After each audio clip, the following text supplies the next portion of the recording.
Yamaha MT-15 version 2 கஸ்டமரோட complaint பார்த்தீங்கன்னா இந்த ஃபியூல் லெவலில் வந்து பிளிங்க் ஆகிட்டே இருக்குது. ஸோ எவ்வளோ தான் ஃபியூல் போட்டாலும் இந்த ஃபியூல் லெவலில் வந்து பிளிங்க் ஆகிட்டே இருக்குது. அண்ட் ட்ரிப் சுவிட்சும் ஒர்க்கே ஆகலை. அண்ட் செக்கிங் லைட் கிளியர் பண்ணி கொடுக்க முடியுமான்னு கேட்டிருந்தாரு. இப்போ நம்ம பைக்லேருந்து ஸ்பீடோமீட்டர் ரூம் பண்ணி செக் பண்ணி பார்த்தீங்கன்னா தண்ணி உள்ளே இறங்கின மாதிரி இருக்குது. இந்த தண்ணி எப்படி உள்ளே இறங்கியிருக்கும் பார்த்தீங்கன்னா ஒன்று இந்த ட்ரிப் சுவிட்ச் வழியாக இறங்கியிருக்கலாம், இல்லாட்டினா பேக் சைட் ஸ்க்ரூ வழியாக இறங்கியிருக்கலாம். ஆனால் இந்த ஸ்பீடோமீட்டர் வந்து ஆல்ரெடி ரிமூவ் பண்ண மாதிரி தெரிஞ்சது. ஸோ நான் கஸ்டமர்கிட்ட கேட்டதுக்கு ஆமாம் ப்ரோ, ஒரு விஷயத்துக்காக நான் வேறு ஒரு ஸ்பீடோமீட்டர் சென்டரில் கொடுத்துருந்தேன் அப்படின்னு சொல்லியிருந்தாரு. ஸோ அது என்ன விஷயம் அப்படின்னா நான் கடைசியாக சொல்கிறேன். ஃபுல் வீடியோ பாருங்கள், அது என்னன்னு நான் உங்களுக்கு சொல்கிறேன். இப்போ நம்ம ஸ்பீடோமீட்டர் ஓப்பன் பண்ணி செக் பண்ணி பார்த்ததில்ல தண்ணி நல்லாவே உள்ளே இறங்கியிருந்தது. அண்ட் ஃபைனலாக போர்டு ரிப்பேர் பண்ணிட்டு மாஸ்கிங் பண்ணியாச்சு. இப்போ நம்ம பைக்கில் ஃபிக்ஸ் பண்ணிட்டு செக் பண்ணி பார்த்ததில் ஃபியூல் லெவல் வந்து கரெக்டாக காட்டுது. அண்ட் ட்ரிப் ஸ்விட்சும் கரெக்டாக ஒர்க் ஆகுது. வீடியோ ஸ்டார்டிங்கில் கஸ்டமர் வந்து ஒரு விஷயத்துக்காக ஸ்பீடோமீட்டர் வெளியே கொடுத்துருந்தேன்னு சொல்லியிருந்தாரு. அந்த விஷயம் என்னன்னு இப்போ நான் சொல்கிறேன். இந்த செக்கிங் லைட்டு ஏபிஎஸ் லைட் எரியுதுன்னு சொல்லிட்டு கஸ்டமரை வந்து வெளியே கொடுத்துருந்துருக்காங்க. ஸோ அதனால தான் இந்த ஸ்பீடோமீட்டர் வந்து ஓப்பன் பண்ணியிருக்காங்க. பட் அவங்க வந்து எதுவுமே பண்ணாமல் சர்வீஸ் சார்ஜ்னு சொல்லிட்டு ஒரு பேமெண்ட் வாங்கியிருக்காங்க.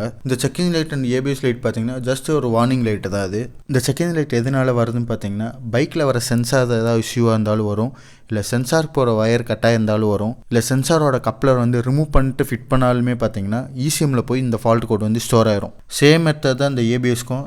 ஏபிஎஸ் மாடியூலில் ஃபியூஸு, ஏபிஎஸ் சென்சாரு இதில் தான் ஃபால்ட்டாக இருந்தால் கூட ஏபிஎஸ் வார்னிங் லைட் ஆன் ஆகும். இப்போ இந்த செக்கிங் லைட் எப்படி கிளியர் பண்ணுறேன்னு காட்டுறேன். இப்போ என்னோட சிஸ்டம் ஓபிடி போர்ட் வழியாக பைக்கில் கனெக்ட் பண்ணியிருக்கேன். ஃபால்ட் கோட் ரீட் பண்ணி பார்த்ததில் இவ்வளோ ஃபால்ட் காட்டுது. இப்போ நான் எரர்ஸ் கோட் கொடுத்து செக் பண்ணி பார்த்ததில் நோ ஃபால்ட் கோடு வந்துருச்சு. அண்ட் செக்கிங் லைட்டும் கிளியர் ஆயிடுச்சு. அண்ட் கஸ்டமர் சொன்ன எல்லா கம்ப்ளைண்ட்டும் கிளியர் பண்ணியாச்சு. ஸோ இந்த மாதிரி ஒர்க் அவங்க பைக்கு பண்ணணும் அப்படின்னா கீழே இருக்க நம்பருக்கு வாட்ஸ்அப் பண்ணுங்கள். சாப்பாடு லொக்கேஷன் பையில் இருக்குது, செக் பண்ணி பார்த்துக்கோங்க. ஃபைனலாக நான் என்ன சொல்ல வரேன்னு பார்த்தீங்கன்னா இந்த செக்கிங் லைட்டு ஏபிஎஸ் லைட் எரியுதுன்னு சொல்லிட்டு ஸ்பீடோமீட்டர் சர்வீஸ் பண்ணணுன்னு இந்த கஸ்டமர் மாதிரி ஏமாந்துடாதீங்க. இந்த வீடியோ பிடிச்சிருந்துச்சுன்னா மறக்காமல் உங்கள் ஃப்ரெண்ட்ஸுக்கு ஷேர் பண்ணுங்கள்.